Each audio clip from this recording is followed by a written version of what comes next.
Welcome to Whiskey Shenanigans. I'm your host, Randy Warren.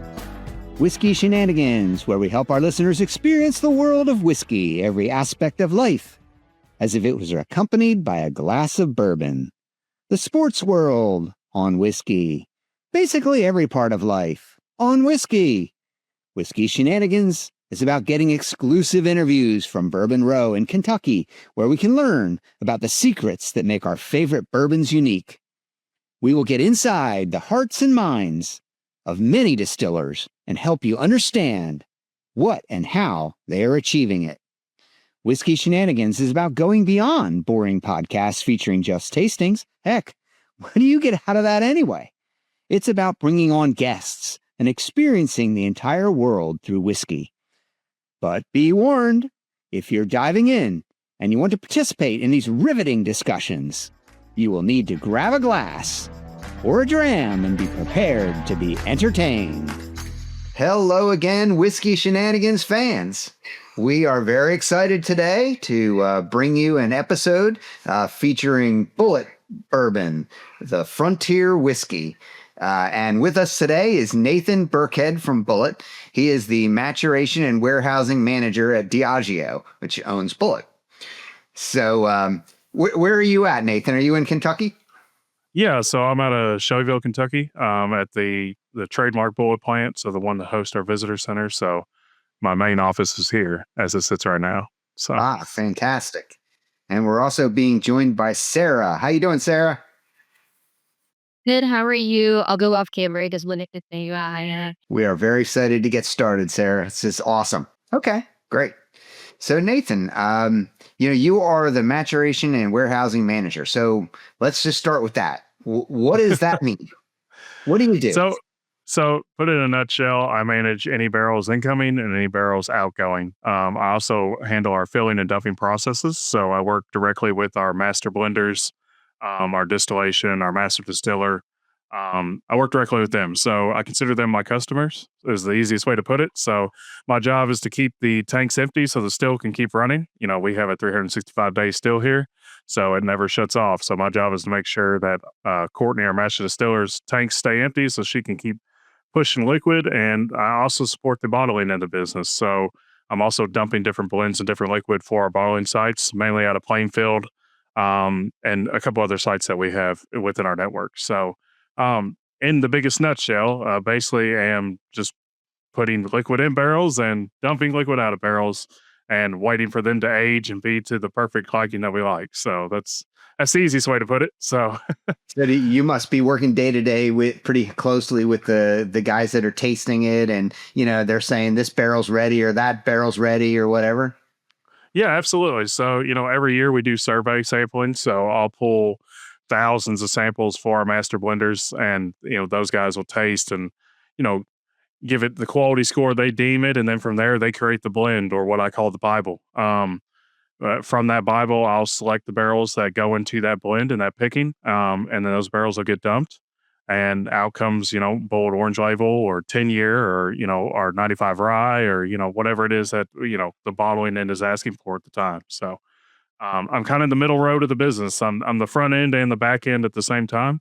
That's what makes this job kind of unique. Distillation is definitely the front end, but I'm also the front end of the beginning of that barrel's life, and I'm also at the end of that barrel's life. Before it goes to be used for Scotch or wherever that used barrel goes. So, yeah, it's a pretty interesting place to be. I'll be honest. So, you're always busy.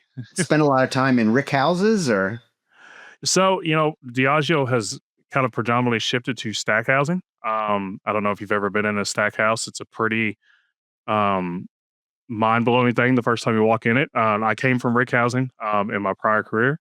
So when I came my first time I walked in a stack house, it was the city of barrels, as I like to call it. And it's overwhelming almost the first time you walk in. Those houses house almost 55,000 barrels. And it's just a lot to look at first. So it's pretty cool. But no, predominantly stack housing, it tends to see, I think, where the industry is headed, and it's a safer place to be. And you can also do the work of, it takes on a rick team or a ricker team, 12 to 18 guys, depending on how many barrels you're pulling. I can do it with 4. So, that alone is huge. And and none of my guys are manhandling barrels unless something's gone, drastically wrong. So, from a safety aspect, I take pride in knowing these guys, everything's done with machinery and, they get to go home at the end of the day, the biggest thing we're all trying to do. So, on that end, it's I think great. a lot of us have seen rick houses, but maybe not too many have seen Stackhouse. What's it look like inside there? So when you walk in a Stackhouse, think of a giant warehouse style building.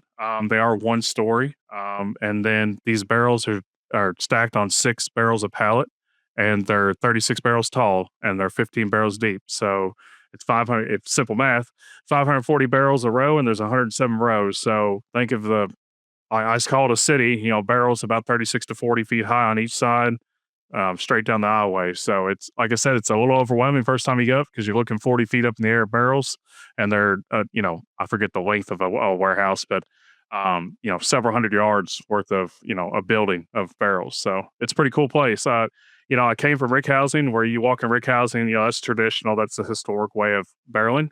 So you walk in, it's the old feel, and stack housing almost feels futuristic. And when you walk in, it's real clean floors, it's real tidy, it's nice, and it's not. When you think bourbon, it's not what you think, because everybody's been in a rick house and everybody's been through all the tours in Kentucky, and you walk in a stack house and you're like, well, this is supposed to be dirty, and this is supposed to be, and this is not, it's just not the way it is. It's a different way of doing it. So a lot more controlled way of doing things, compared to rick housing, as far as like when it comes to the maturing end. You have something called cook off when you look at rick housing.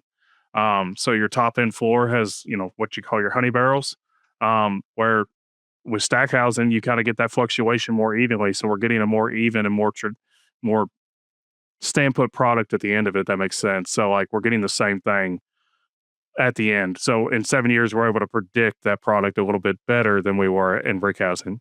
So And do you have to move them around in order to get that consistency, or do they just stay in one spot? No. So barrel cycling, as they call it, in rick housing, where they'll rotate their barrels from the top floor to the bottom floor. And in stack housing, you do not have to do that. So that is a huge advantage. It's a huge logistical move. Anytime you move any barrel, whether it's rick housing or stack housing. So not having to do that is, a big deal. Where those barrels sit is where they're going to sit until they age out, or we deem them perfect. And then at that point, we pull them and dump them. So it's definitely a huge help, from the logistical end of the business. So, and when did you begin with Bulleit? So I've been with Bulleit roughly going on 4 years. I've been in the industry almost 11 years. I came from Jim Beam. So I got my start. I started at a distillery called Kentucky Artisan Distillery. Whiskey Row was the brand. I don't know where they are now. I think Jefferson Reserve bought them out, but that's who it was when I worked for them. So that's where I started. As far as the industry goes, and then I moved to Beam, and then now Diageo. So, and how did you land this job? What did you have to say? What was the key phrase? What was the word? I'm from Kentucky. I'm a native to Kentucky. I got away from Kentucky a little bit when I joined the military, and then came back. But I hate to say it's in your blood, but it's something you love to do. I love bourbon. I love the idea behind it. I love the historicness of it. And being in this state, it's a huge pride thing. You can't go 2 miles down the street without seeing a distillery. If you haven't been to Kentucky, they're everywhere. So, you just grow up around it. And it was something I always had interest in. And then like I said, I got my feet wet at Kentucky Artisan, and then moved to Jim Beam. And I was on the bottling end of Jim Beam. So, I sat there for almost roughly 7 to 8 years. And then Diageo called, and it was a better opportunity. And I guess I just weaseled my way in here somehow, but it's been a rewarding career. It's a different industry. It's not as cut and dry as other industries go, like beverage industry. It's got a lot of what I call gray area in it, and it's a really cool place to be. So yeah, a lot of art in this science. Oh yeah, absolutely. A lot of art and a lot of tradition. And both correspond pretty well. So, what did your family say about the move? Are you married? You got parents in the area? Yeah. So I've got an 8-year-old little girl, and I am married. I live in Central Kentucky, so I live in the heart of bourbon country. I'm right outside Bardstown, Kentucky, which is considered, the city of bourbon. But yeah, my wife actually worked in the industry prior. She worked out of Trace, so she was already familiar with it. Yeah. And she since owns her own business now, so she has left the industry. But I came from a pretty strong Christian upbringing, so I kind of went left wing when it came to bourbon. But they're supportive. That's funny. Yeah, so they were excited. They were like, "Oh, this is great, Nathan! Fantastic! Congratulations on the move!" Right? Oh yeah, absolutely. Every holiday and Christmas, and I get asked, "Oh, where's my bottles? Where's my And I'll give Diageo credit. They do a lot of give outs for their employees. So I've got a pretty decent bourbon collection at this point. One by my own bringing, and other by just getting Christmas presents from Diageo. So. Tell me about a time maybe when you're like walking through this warehouse and you're like, oh, wow. And you thought, man, I can't believe how cool this is. This is a really special place. Maybe it was like the smell of it or a sound or something that made you just go, I can't believe I'm doing this. This is awesome. I would touch base when I first got kind of into warehousing. The sheer size of the warehousing is kind of remarkable in itself. The first time I walked in the Stackhouse, I kind of touched base with it earlier. It's just, I guess you just don't realize, I heard an interesting fact not too long ago. I think Kentucky houses like 17.1 million barrels of bourbon. And in those, under our umbrella alone, we're a million of that. So when you walk in these houses, it's crazy to me because I look at all these and you're like, where is all this going? And obviously we're an international company. There, millions of people, billions of people in the world. So that, there's a mouth to give it to, but it's just the amount of liquid, the amount of just sheer size that Diageo in itself and, other industries as well, other players in the industry as well.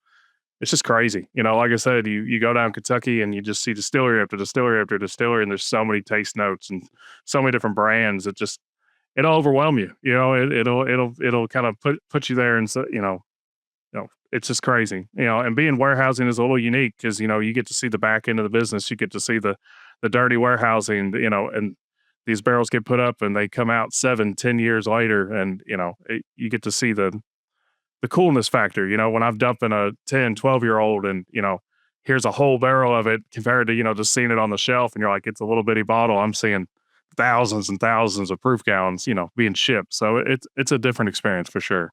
That is very, very cool. So, Bulleit, I would say I've been to your distillery, your walk through your visitor center, and I've been to a bunch of them, and I would say you guys are different. So, how do we put our finger on that? What makes Bulleit different and unique? I think Bulleit and its high rye in general is what makes it more unique than other bourbons. Bulleit's a very rye front, where a lot of bourbons are corn front. That's a historical thing. A lot of bourbons are corn front just from their traditional ways. But Bulleit having that high rye just gives it that spicier note that I think a lot of people seek for. Bulleit itself is also an innovative pusher. The biggest change I saw, and I won't talk a bill of any other industries or any other brands, but was Bulleit pushes for innovation hard. When I first walked here, the biggest ask for me was find a better way to do it. Tradition is great, and tradition is what drove this industry to where it is. But, it's 2026 and we are pushing to how do we make this industry sustainable for the next 100 years so that our grandchildren and grandchildren, enjoy the same bourbon but the old saying, it's not your grandfather's bourbon anymore, is true. It's technologically advanced. The way we do things is in precision. It's not on guessing. The way we batch, Diageo, and if you've been through our tour, down to our HMI systems and how technology advanced our site alone is, it's one of the most technologically advanced distillers in the US. It's just different. We're not wearing coveralls and batching in a back creek anymore that, I'm sure my great grandfather was doing. We're batching at huge quantities and, shipping in precision. So, I have a really great team here. I work for some really great people, and our master distiller, she's also, incredible what she does. And I'm also very young to be in the position I am. And that's something Diageo doesn't hold up. Our master distiller is actually younger than me. And, they're pushing that innovation and allowing the next generation to step in and, trademark their place in this. A lot of other brands are, they have their 70, 80-year-old, men that have been doing this, and their grandfather did it and their grandfather. And, it's kind of an honor to step in and have my place in history, as you could say. So That's very cool. And I just want to highlight for our listeners, there's no doubt when you go and visit a whole bunch of distilleries in Kentucky and you walk into Diageo or you walk into Bulleit in this case, it's like walking into a control room. It is very high tech. It's not at all like, so many others, that I've walked into, and it's very unique and very cool. And I imagine part of that is, I mean, it's designed for innovation, but it's also, the innovation is designed towards producing a consistent product. Yeah, absolutely. Like I spoke to, even down to stack housing, the way we're storing our barrels, taking that broad approach to trying something different. Barrels have been on their side for hundreds and hundreds of years. So even the idea to turn them upright and put your bunghole at the top and, take that initiative, Diageo does an incredible way of doing. And Bulleit in itself, the Bulleit brand in itself, I speak Diageo as an umbrella, but I belong to Bulleit in that umbrella. Yeah, like you said, you walk into a control room and it looks more like a gas refinery than it does a distillery, because you walk in and there's 18 screens and it's everything from the still to the mash container to the dump back tanks to your tank farm. It's all corresponding. And 98% of it's automated. So our guys, you're taking the human approach into it, but you're taking the human out of it as well to get that consistency every single time. Like I said, we got a really great team specifically here at Shelbyville and, also Lebanon, our sister site. There's a lot of minds that go into this every single day. A lot of, it takes a lot, but, to get it done at this level is what you have to do. So is Bulleit working on any, I mean, it's kind of I don't know whether it's a new thing or not, but maybe in the last 10 or 15 years, this idea of finishing techniques, something happening in that realm of the world. Yeah, so coming from the warehousing end, I get faced with a lot of, I'll speak to what I can speak to. I get faced with a lot of innovation projects. I work directly with innovation out of Illinois. And I'll say that they're always pushing the envelope. They're always asking, let's try this, let's age a cask in this, or, let's try something. So yeah, to answer your point, absolutely. To give you much more than that, I'd probably get my hand slapped and get in trouble. So I will say I'll give you what I can with that. I think I saw on the website there were a couple of experimental bottles or experimental, whiskeys, out there. That's pretty interesting. Yeah, so the blenders are all, like I said, they're always pushing out of Tullahoma as well. We have really, really incredible blenders. Our master blenders are, I don't know how they do it, to be honest with you. They're really good at what they do. So we did an orphan barrel program and a couple other things like that really helped drive that. They were just different liquids, different tastes, different aspects of, our broad portfolio of, like I said, we house almost 1.1 million barrels within just the two plants. And, that alone is crazy, the amount of different taste and ability they can do. But yeah, to answer your point, yeah, I feel like we're always chasing something. I feel like every morning I walk in here, I'm getting an email saying, hey, can I get a sample request of, this or this so we can push this? And, it's pretty cool. Like I said, it's different from where I came from in the sense of, I feel like Diageo is always trying to put something new in front of the customer and put something, a different taste, a different element, because bourbon in itself is always evolving and has to evolve.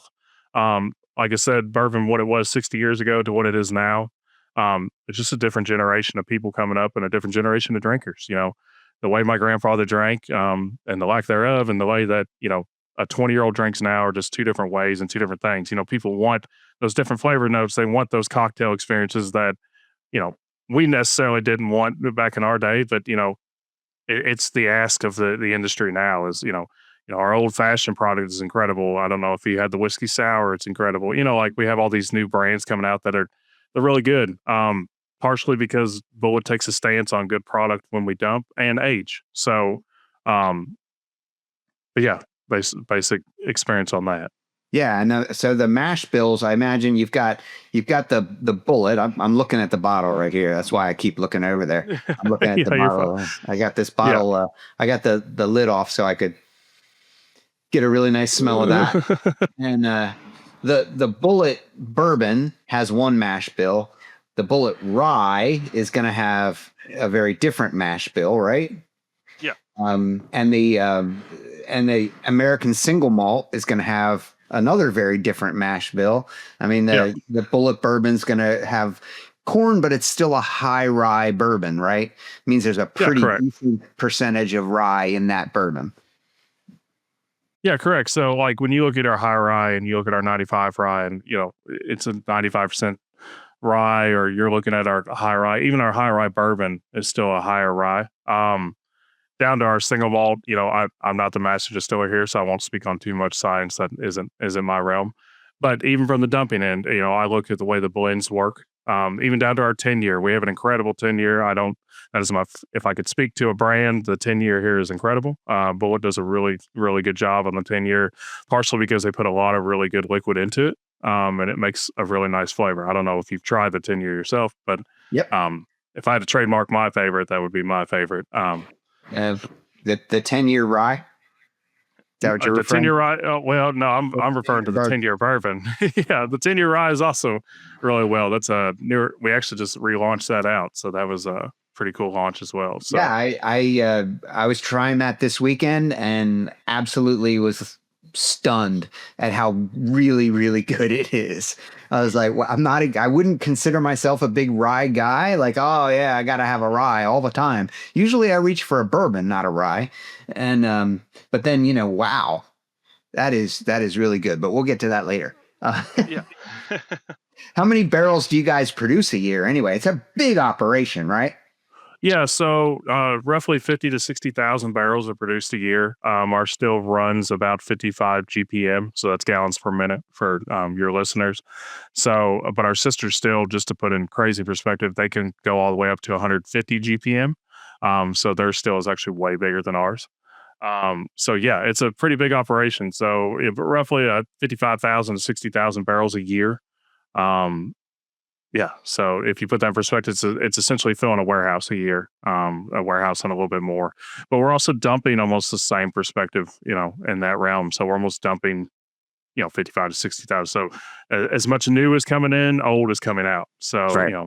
to put in perspective. So It seems like my, the industry's experiencing a little bit of slowdown, maybe, or whatever. Do you see that at all in your from, end of the from work? my, from my end, no, I feel like I've gotten busier, but yeah, it's no secret where the industry is sitting at the moment. But from my industry, I feel like my guys are probably mad because I'm pushing them to their limits at this point. So, um, but no, I haven't really seen a slowdown on my end. We're still pushing a lot of liquid. Also being international, we're always, I came from Beam as well, who's also, or Suntory now, who's also international. You're always pushing a lot of liquid. And you're always, I don't feel like we ever slow down. I feel like the industry in itself, as long as I've been in it, has been on the gas for Yep. for a hot minute. Yep. So Any idea what the budget is for all of this? no, I don't handle that. I don't cut those checks. I can promise you Yeah, that. that's so. I'll ask you a rebellious question. What is the most rebellious or different approach that you've seen done with whiskey, or something that's not according to tradition? Would you say it's the rye, or would you say it's the automation that Bulleit's doing? What would you say that you're doing that's the most kind of breaking of tradition?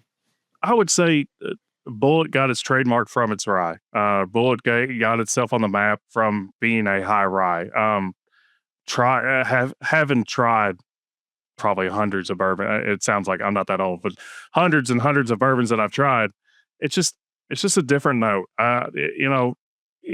Having that spicy note at the back end, but it's not overpowering. So if you ever tried a rye, it's there, but it's not overpowering. I've had other ryes in the past, and it's almost too much for me. I like a smoother palate. I like something when I drink it, it's smooth. You want that Kentucky burn on the back end, but you don't want to be coughing up a lung because you took too much down. So I think the biggest thing for Bulleit in itself is their ability to kind of take a left wing on what traditional bourbon is. I think if you look at our umbrella across even outside of Bulleit, the Bulleit 10, the Rye 10, there's not a lot of older aged ryes out there. It, it's just different. I don't know how another way to explain it because I've been in the industry long enough to see the difference. It's just a different approach that they take that I think is a little rebellious. There's a lot of traditional ways, and I've worked in traditional I work for one of the bigger dogs in this industry. And they're really sought on tradition, and tradition is great, and they make, great products from it. But I think being able to step out of that realm and speak to different people in different, parts of the world is what's going to drive this industry another 100 years. Um, you know, like I said, it's not your grandfather's bourbon anymore because it's different. It has to be. Yeah. So And you know, which one are you reaching for when you're kicking back on a Friday afternoon? Let's see, today's only Monday, right? yeah, it's just a Monday. So but which one are you reaching for on a Friday afternoon? I'm gonna have to go our Bullet 10 bourbon. I think it's an incredible for the price point, for what it is, for what I happen to know what's in it as well. It is a 10 out of 10 for me. And I like you said, I'm a more of a smooth palate drinker, and it's very smooth. It's for if you're new to bourbon, it's a good influx into bourbon because it provides a lot, for the price point that it's at, and then obviously you can get into your deep sockets and then get into the aftermarket and you get into, real expensive stuff but it's really good. I take a lot of pride in it because, my team is the one that dumps that bourbon. So, That's right. you know, that's what I'm going for. If I had to pick one that I would go to over and over and over again, it would be Bullet 10, our bourbon. So, And if you're pouring drinks for a couple of friends and having a conversation, do you ever get any interesting conversations over those bourbons? I think everybody always, the question I get asked the most is what's the oldest bourbon what's the oldest barrel you've got? And, the classic questions of how many barrels do you all sit on, or, do you get to drink straight from the barrel? The classic questions that everybody asks who's not in the industry. Up and just Yeah. Do you hold the barrel up and get it right under like a water fountain? So, your typical questions I get, but, not sorry, I lost my train of thought for 2 seconds, but well, there's so some interesting so that- conversations that you've had with your friends Yeah, over the whiskey. and coming from Kentucky, everybody's aware of the industry. There is positive remarks and negative remarks I get on the industry. Being so many distilleries, you're always going to find some negativity in there somewhere. But for the most part, Kentucky was built on the back of this industry. There is several other industries in Kentucky, but being very rural that it is, the bourbon industry's done a lot for the state, in my opinion. That is strictly my opinion. So, um, Yeah. And what do people who aren't as familiar, like maybe not from Kentucky, what do they ask you? Like, what are they interested? Like, they may not know everything that's going on, and they don't have all the background that you have, and they might just ask you dumb questions. I don't know, but like, what are some of the most common things that people want to know? I think the biggest thing people, I always get the joking ask of, where's my bottle? Or, I've gone out of state with my wife and we travel across country. And, one of the biggest things I get asked is, oh, do you have any bourbon in the car? Anything like that. And there's a misconception in the bourbon industry, especially I get out of state, that it's kind of a funny misconception, but people still think we're wearing coveralls and, out here doing stuff out of a creek. And the industry is just not that. If you've been to Kentucky, it is a very big industry, and the misconception outside of it is, and there's some historicalness to that point. But if you go to, Buffalo Trace or Bulleit or, Jim Beam, or you go to any of these bigger distilleries in the state of Kentucky, it's just gone a long way from where it was. And that's the biggest question I get asked is, you walk into these distilleries and you've been here and you see the sheer size of these fermenters, and, it's just not what it was 150 years ago to what it was. So I think it's the biggest misconception and the biggest ask, or what you call dumb question, is, oh, are you all still doing this? Or, we're not. So, No, we've come a long way since then, right? yeah, absolutely. And, the bourbon has definitely shaped American culture, but it's also shaped Kentucky culture. Any insights into like how that, what do you think about that? Yeah. So, like I said, when I say in my blood, I've had family members that were whiskey runners, 100 so years ago, during Prohibition. So, it's shaped to what Kentucky is. There's a lot of historicness in Kentucky. Like I said, I've been in warehouses that are condemned. I was in warehousing years ago that, women from the 1940s, when the men went off to war, they worked in the warehousing. So their names were signed on the third floor. There's just a lot of historical stuff within Kentucky that has made it to where it is. And if you've ever been to Kentucky Derby, the bourbon industry kind of built that race up to what it is. It's you can't think of Kentucky without bourbon. As good and bad as that is, every time you talk to somebody, you say I'm from Kentucky, they're saying, "Oh, you're bourbon." That's their immediate go-to. But yeah, you can't. Bourbon and horses. Yeah, it's horse country and bourbon. That's what we're doing down here. So, and man, is it beautiful. I mean, that's the other thing people don't know about Kentucky is just what a beautiful state it is. I mean, that's why the horses are there, and that's why you make bourbon there with the water and the limestone. It's just it's a beautiful state, and it's lush. Yeah, I tell everybody I love Louisville and I love Lexington, but if you get about 15, 20 minutes outside of either one, you get into the back country of Kentucky. And to your point, the rolling hills, I grew up here, so I'm very biased to it. I have got to live and be in different states, but this is home. So, to your point, I live in central Kentucky, which is, bourbon land in the way, that's where bourbon came from.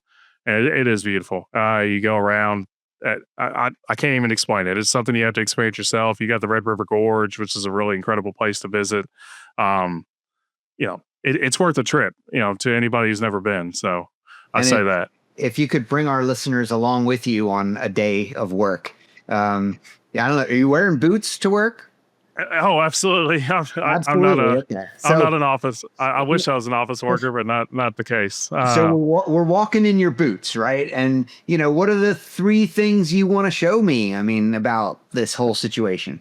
Yeah, like I said, the first thing, if you've ever gotten to witness, and I don't know all tours get to go to it, but the filling and dumping operation of what my guys do is an incredible thing to witness. You can YouTube anything, but it's just really cool to watch a barrel get emptied and, watch a barrel get filled, and just the sheer size of what we're doing. That alone is really cool. Other than that, I speak to warehousing, walking into a Stackhouse or walking into a rick house or any warehouse you walk into. The historicalness of it, the size of it, the amount of barrels, it's something, in my opinion, it's something to see. It's something you walk in and, I've given several tours on site, and, every time somebody walks in, they're like, "Oh, wow." And then the sheer smell, if I could describe the smell of a stack house, it's a lot stronger than a rick house. There's a misconception. Rick houses actually fluctuate their ethanol vapor a little bit better than a stack house does.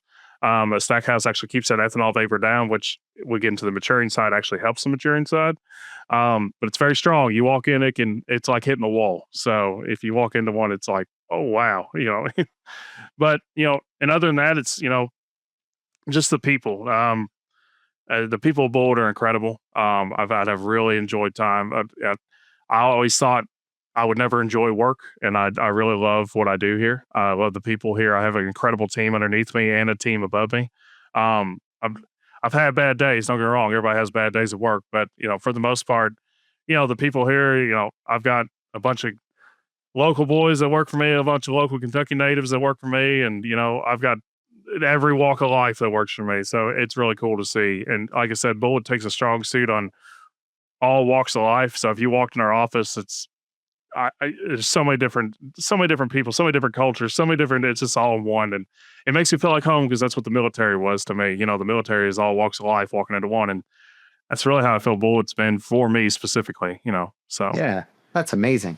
So the pundits might think that whiskey is in decline and all that sort of stuff, but maybe younger generations aren't drinking as much.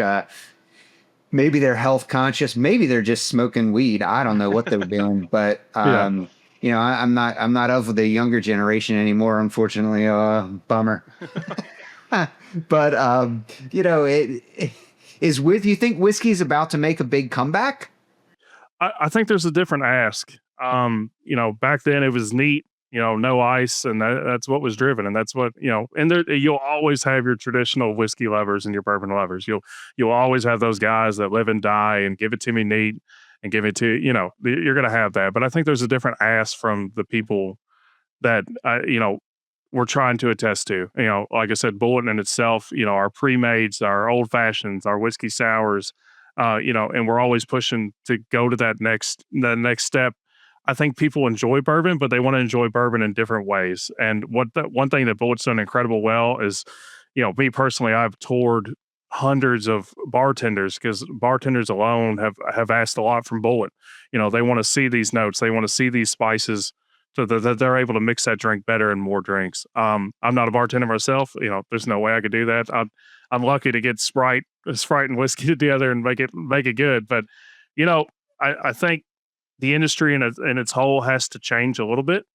The days of neat bourbon, although are always going to be there, I think there's a different ask coming, and I think it's going to be delivered. I don't see.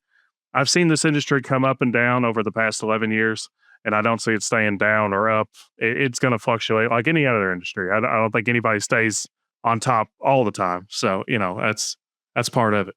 I can't imagine it's not going to make a huge comeback. I think just because people were at home during COVID and they probably drank more during COVID. Yeah, so what? So there's a little downturn after that's all over and that's in the history. And it's like, but people love this product. It's an amazing product. Oh, absolutely. COVID was COVID. COVID was a different time, different place. I think every industry, even outside our industry, saw just random numbers that you can't base your entire product off, but like you said, we're coming off COVID, it's been a few years, but I think we're finally seeing the monotone and the level out of what is reality and what is true. Like I said, I don't see a lull of excitement in my office. I don't see a lull of excitement within Diageo. I actually see an uptick a little bit. I feel like we're pushing a little bit more than we were to try different things, to do different things, because I think you have to. I don't think you can stay stagnant forever because you're not appeasing, you're not appeasing to, everybody around you at that point. So, right. Yeah. And I can relate to what you were saying before about people like to enjoy it in different ways. I like to enjoy it. I usually start with some neat and I smell it and taste it, try to get the full experience of the product. And then I'm like, okay, maybe I'll just put a little ice in it. Maybe I won't. Maybe I'll just put a little simple sugar in the bottom and then put a little of the liquid in on top. Mix it around. All right. Maybe then, next time I'll get a drink and I'll put a little simple sugar in it and a little bit of bitters in it. Maybe some orange bitters, some walnut bitters, some, Angostura bitters, absolutely. Whatever. Just try it different ways and see what makes the product light up. It's fun. Yeah, absolutely. I think like I tell everybody, always try it neat. Try what you're having first, and then who cares what you put in at that point. That's right. There's some loyalists out there will tell you, oh, absolutely don't. But if it makes it taste good to you and you like it that way, then absolutely. So for me, go ahead. No, I was saying, for me, I'll take Bullet 10, and you've always heard of a tequila sunrise, but if you take Bullet 10 and then you take orange juice and grenadine, I think it's really good. So yeah, you call it Kentucky Sunrise if you will, but it's same thing. So yeah, Kentucky Sunrise. So our listeners also, they like to get to know our guests a little bit too. Like we want to know a little. We've learned a lot about Nathan. We learned a lot about what Nathan does and all that sort of stuff. But some like questions for you, like if you're traveling and you walk into a bar, or maybe you get invited to a wedding in Arizona or something, and they don't have any Bulleit. I mean, I can't imagine, because Bulleit does an amazing job of distribution, but let's just say they don't have, just pretend they don't have any Bulleit there. What are you going to reach for? What are you going to ask for? For me personally, let me think about this question for a second. First, you take a swing at the bartender. Step one. You got to be kidding. Yeah, step one. For me, I'm like I said, I'm rooted in Kentucky. I'm rooted in traditional bourbon, so I can appreciate one thing that this job has done well for me over 11 years is I can appreciate good bourbon. Although I'm biased to what we make, and I'm biased to the 10-year. Like I spoke before, I can appreciate good handcrafted bourbon. I've had hundreds of different bourbons. I've had everything from ones you've probably never heard of unless you walk into a liquor store in Kentucky, and they're the smallest batch distillery you can think of, and I've had the biggest of the players out there, and I can appreciate it. So for me, I'm definitely going to grab a bourbon. Depends on what that's going to be. It's hard to say for me. I can appreciate any of it. I don't love all of it, but I can appreciate any of it. So as long as I had a pretty traditional bourbon, I could probably grasp that and do that if I had to say. I was at So a wedding in Italy earlier this year, I guess it was, and I was like, oh no, I'm in Italy, man. I don't know if they drink bourbon here. It's like, it's just gonna be wine all the time, and Aperol spritz and stuff like that they drink over there. And I'm like, and then sure enough, I was able to find some wild turkey bourbon. It's like, oh, there you go. There's at least one. There's one out there that made it all the way to, Tuscany, Italy. Thank heaven. I was so excited. Yeah, like I said, I'm the same way. Just kind of start reaching at that point, whatever you can find. So whatever you can find. Well, that's awesome. Anything I didn't ask you that I should have asked you? What do you think? No, like I said, I advocate for the brand because the brand in itself has helped me on a personal level, and it's a really good company to work for. Diageo in itself is incredible. I've never had such a work-life balance in my life. I work with some incredible people, and outside of the product we make, it's just a really good place to be.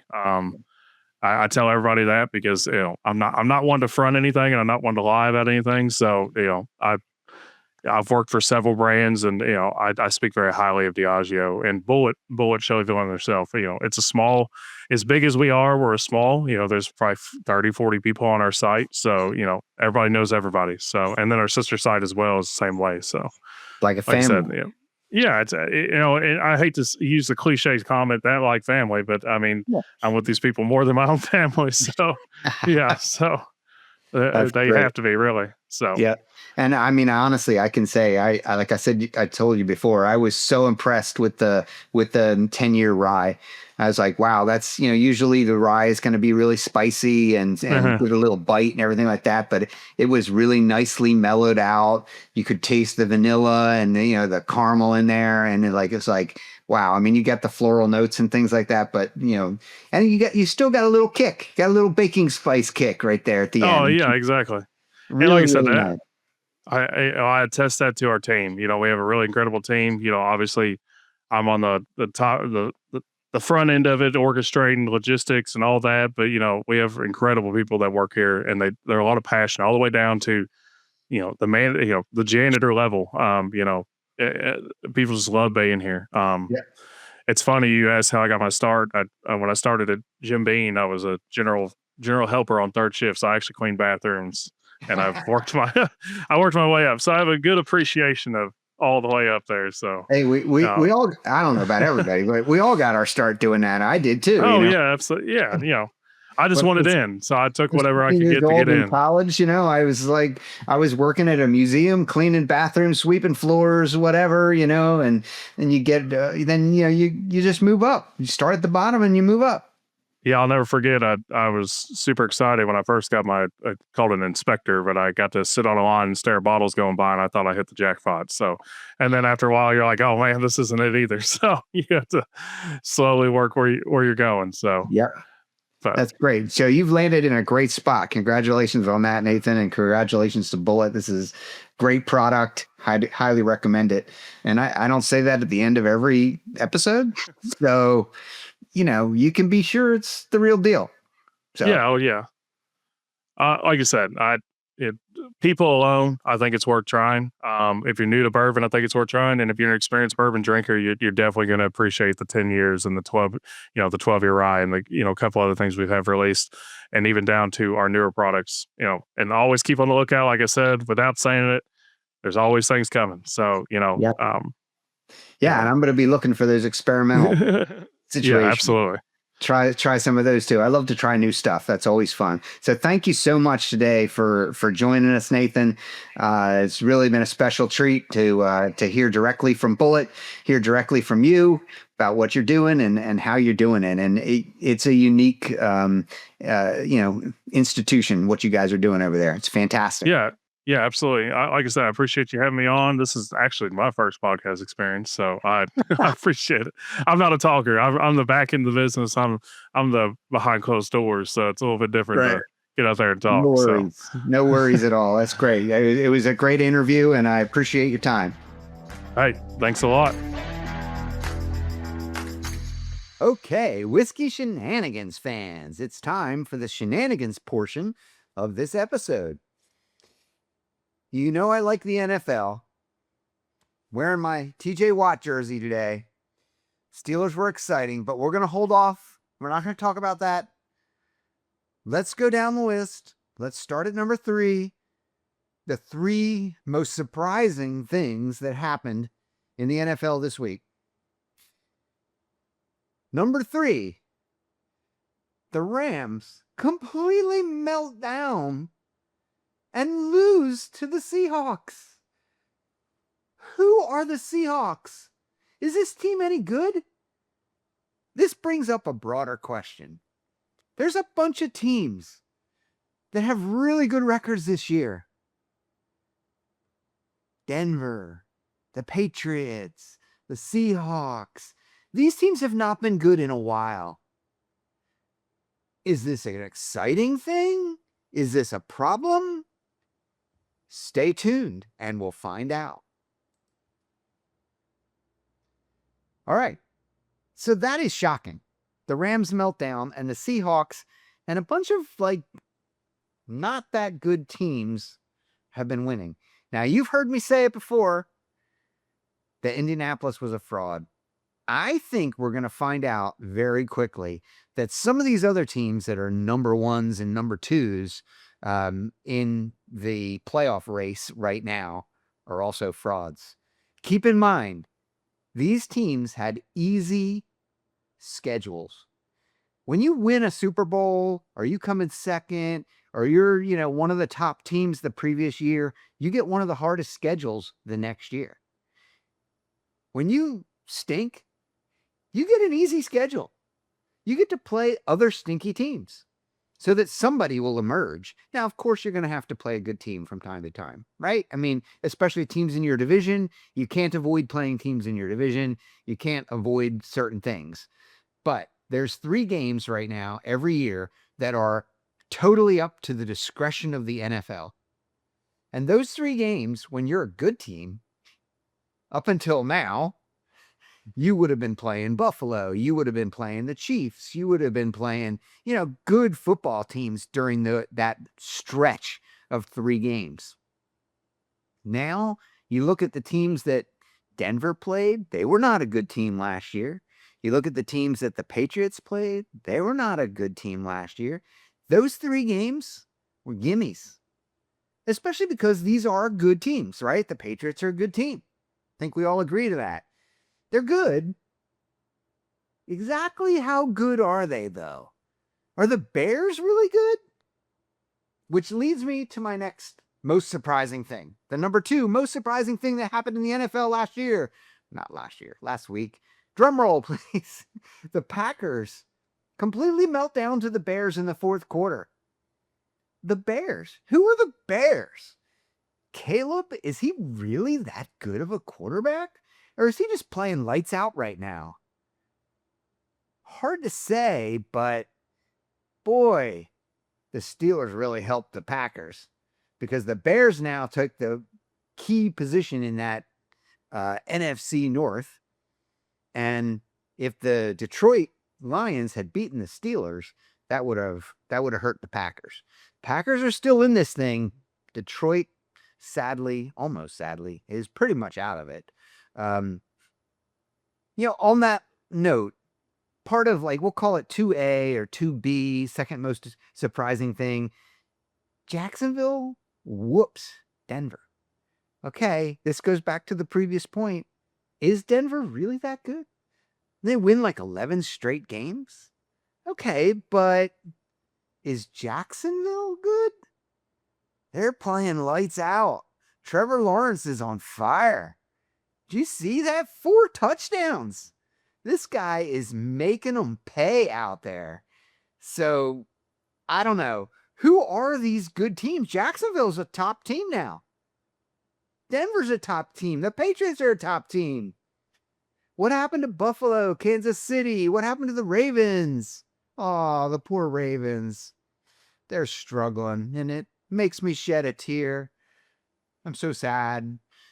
Nobody likes to see anybody get hurt. But if there's somebody who's going to get hurt, might as well be Lamar. Might as well be Jordan Love. Don't love those guys. I mean, nobody wants to see anybody get hurt, but hey, the fact that Lamar gets hurt, hurts his back, and can't return to the game this week really sets the Steelers up pretty nicely. So if they lose, if the Baltimore Ravens lose this coming week and the Steelers win, I don't even know if the Steelers have to win. If Baltimore loses, they're out and the Steelers win the division. If the Steelers win, it doesn't matter what Baltimore does. They win the division. So it's coming down to the wire, folks. 2 weeks left. But let's go to the number one most surprising thing in the NFL this past weekend.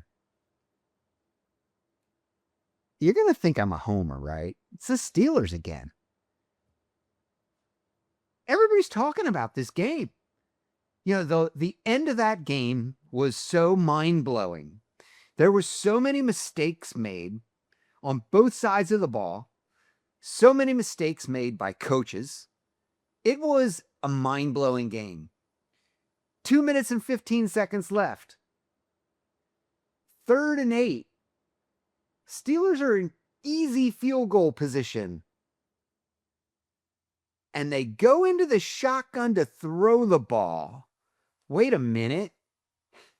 Didn't Detroit only have one timeout left? Shouldn't the Steelers have run that ball no matter what?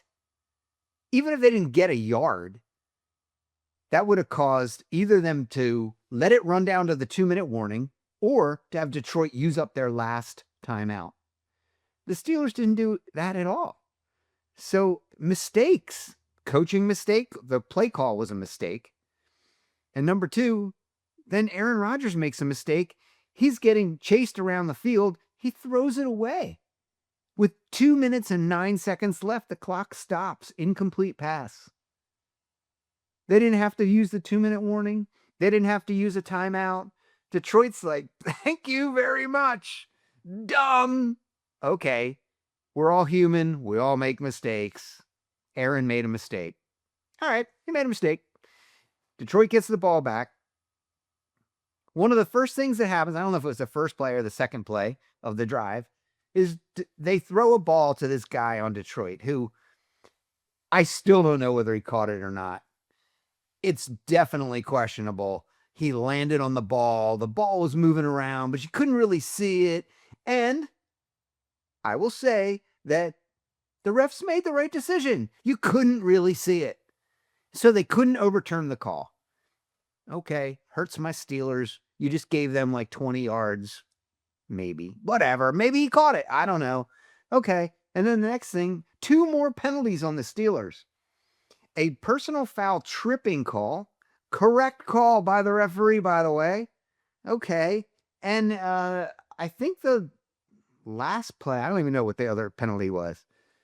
Okay. Couple of penalties on the Steelers allowed the Detroit Lions to move all the way down the field. Those 3 plays in combination put Detroit from their own 35 to the Steelers' 35. And all Detroit had to do was move it into position to score, which they did. They moved it right down into position to score. 3 decisions by the referees, all against the Steelers in a row. Now Detroit, and a good play by Detroit. And now Detroit is on the 1 with goal to go. Seconds left in the game, like 30 or 40 seconds left in the game. 1st and goal at the 1-yard line. And they start making mistakes. Okay?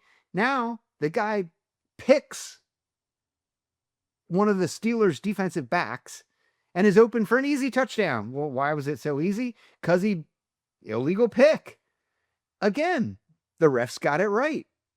Then the next thing that happens is Detroit causes I think it was a movement penalty, and they go back again. So now they're at the 16-yard line.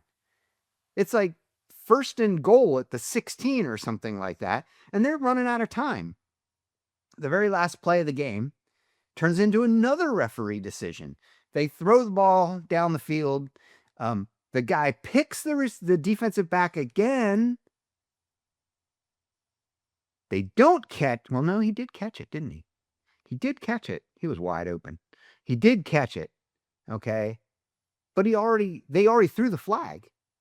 So time is now, it doesn't matter. The rest of this play, everybody's freaking out because what happened in the rest of the play was after he caught it, he was about to get tackled. He laterals the ball to the quarterback, and the quarterback scores. None of that matters. Once you commit a foul, like a holding call, against one of your offensive linemen, the fact that you then score a touchdown is meaningless. Doesn't make any difference. You committed a foul, and in this particular case, time ran out. There was no time left. So it was over. The game was over. The referees took forever to come up with this decision. They stood around and talked and talked and talked. I think they were like, having lunch out there or something. But they came up with the right decision. And I will say, for the first time in years, I would say this. The referees called that game pretty darn well. Pretty darn well. They did not make a mistake at the end of the game. Every call they made was 100% correct. The ones against the Steelers were 100% correct. The ones that helped the Steelers and were against Detroit were absolutely correct. Every call was 100% spot on. They absolutely nailed it. When do you ever hear anybody say that? Everybody complains about the referees. It's always the referee's fault. I think Troy Aikman said something like that. He's like, the referees gave that game to the Steelers. No, they did not. The referees were 100% correct in every call they made in the final minutes of that game. Now, the players, on the other hand, the players didn't do so well. They were messing up left and right. I mean, the Steelers, we already went over their mess ups. The Detroit Lions, we went over their mess ups. Very shocking. Coaching mess ups, all kinds of things were happening in that last fourth quarter, let alone the fact that, Boswell, probably one of the top one or two kickers in the entire NFL, misses a game-clinching 37-yard field goal with, what was that, 3 minutes left in the game?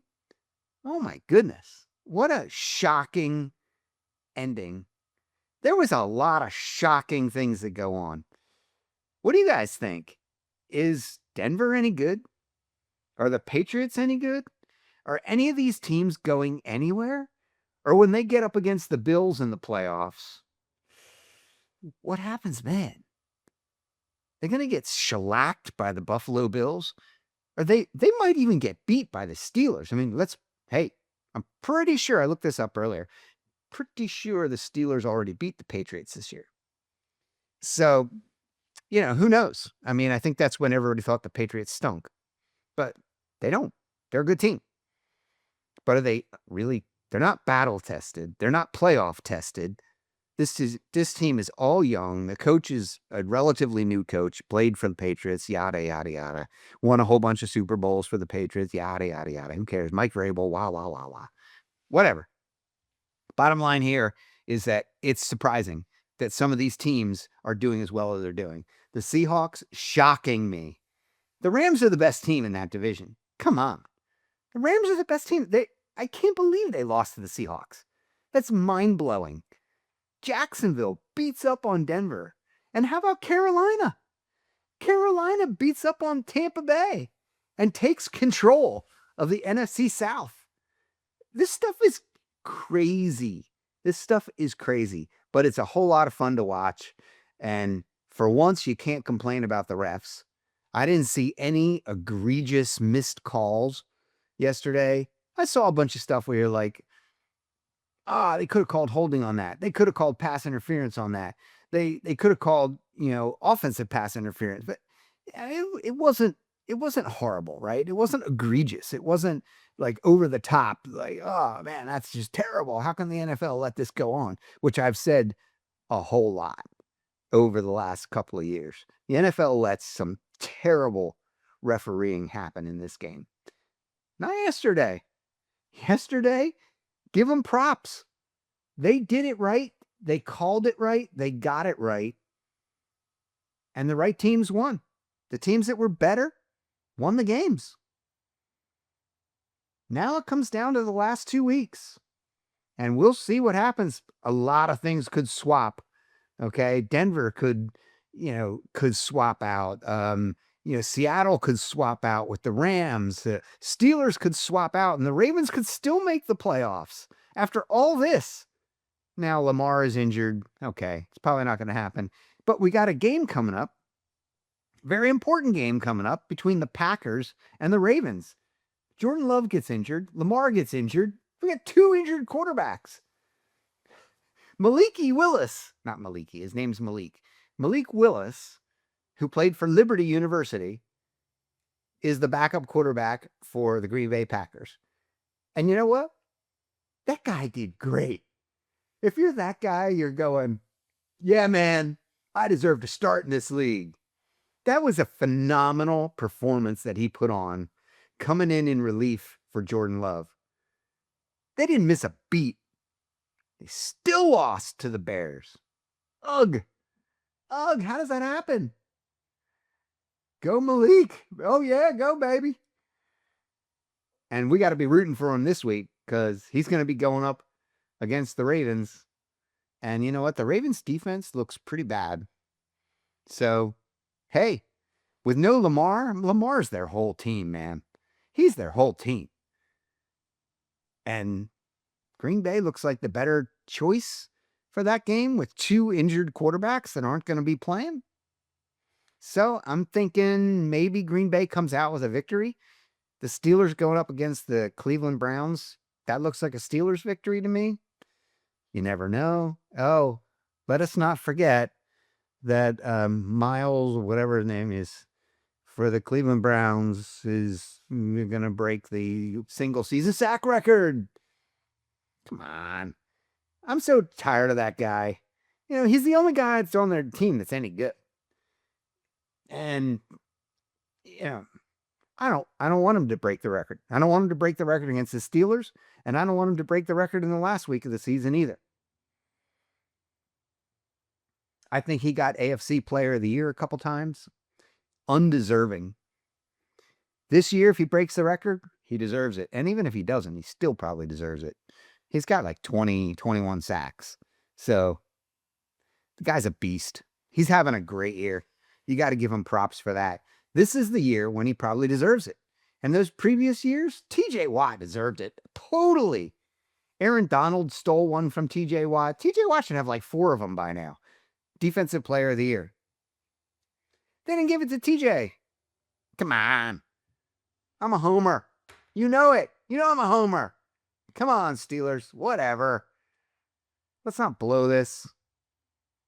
Let's not mess this up. Tomlin didn't have a chance to do the Tomlin Turtle yesterday either. Just saying.